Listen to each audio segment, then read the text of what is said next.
looks so nice by the water. She's gone astray, so far away from her father's daughter.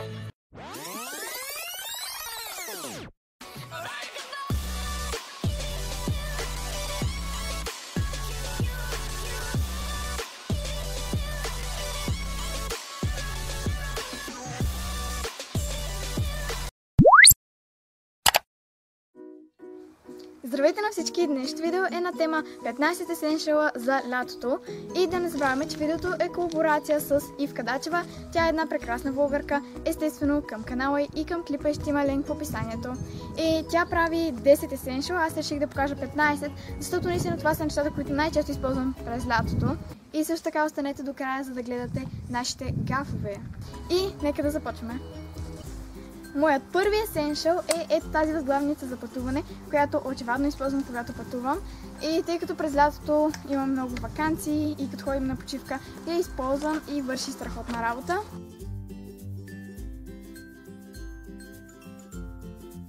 Вторият есеншъл са формички за ледени влизалки, тъй като през лятото е много горещо, искаме да се разходим с нещо. Аз много обичам да си правя ледени влизалки.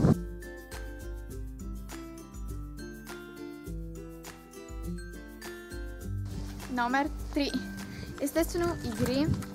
Реших да ви покажа само тези двете, защото другите сте ги виждали в мои предишни клипове. И това е въже за скачане и една ръкохватка.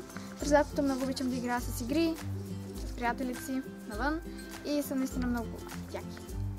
Четвъртият ми есеншъл е някоя малка и удобна чантичка, в която да побирам само най-нужното, като телефон, пари, ключове и други такива неща.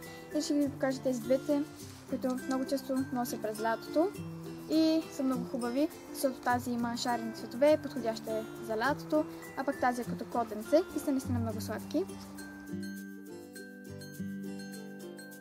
Петият есеншъл е ето тази пила за ногти, която си купих наскоро и предполагам сте виждали снимките в Instagram, по-скоро сторитата, която върши страхотна работа и е от 7 стъпки. И прави ногтите ми наистина много хубави. Следващото е ето този крем за ръце, който е на Oriflame и ми е подарък. Седмият есеншъл е селфи стик, тъй като през лятото поне аз създавам много спомени и искам да ги запазя с снимки и обичам да се снимам с приятелите си. И селфи стика доста ми помага, защото ако сме повече, може да направим по-широка снимка.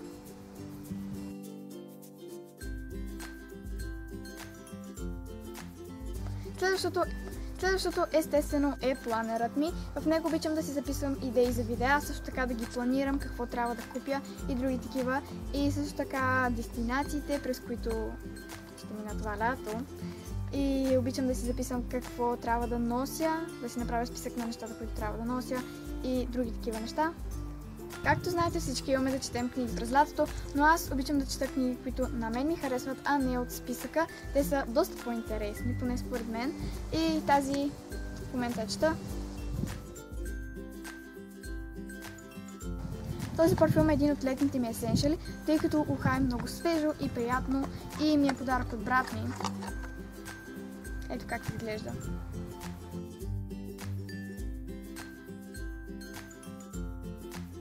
Следващият продукт, който много често използвам през лятото, е този балсам за устни на Хималая с кокос.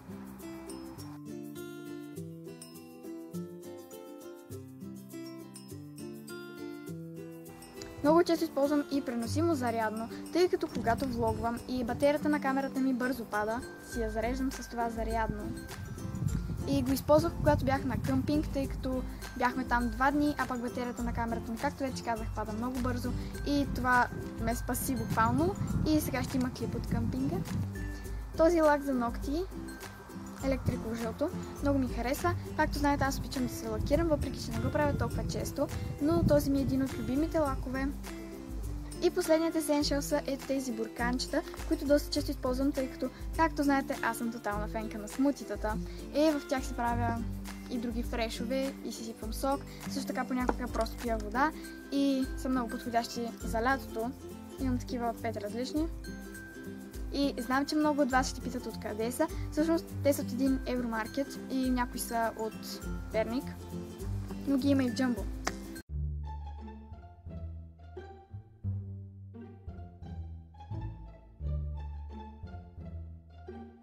Здравейте на всички! Днешното видео е на тема 15. Не мога да заснема интрото. Спри да правиш смешни неща. Да, ще не правя нищо! Моят първи есеншъл е...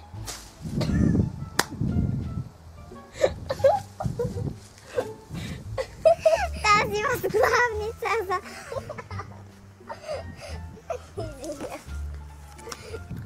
Много... Какво говоря? Много хубаво. Естествено книга. Както знаете, Какво правиш? Естествено книга. Сега ми филмваме се. О, филмва. и последният есеншъл е... Ето този. Какво? Това беше всичко от мен за днес. Надявам се видеото да ви е харесало и да сте ме опознали по-добре какви са моите летни есеншали. Не забравяйте да кликнете на линка, който съм оставил в описанието и да се абонирате за канала на Ивка. Също така да гледате нейното видео и можете да дадете един голям палец нагоре, както и на моите видео. Ще се видим следващия път.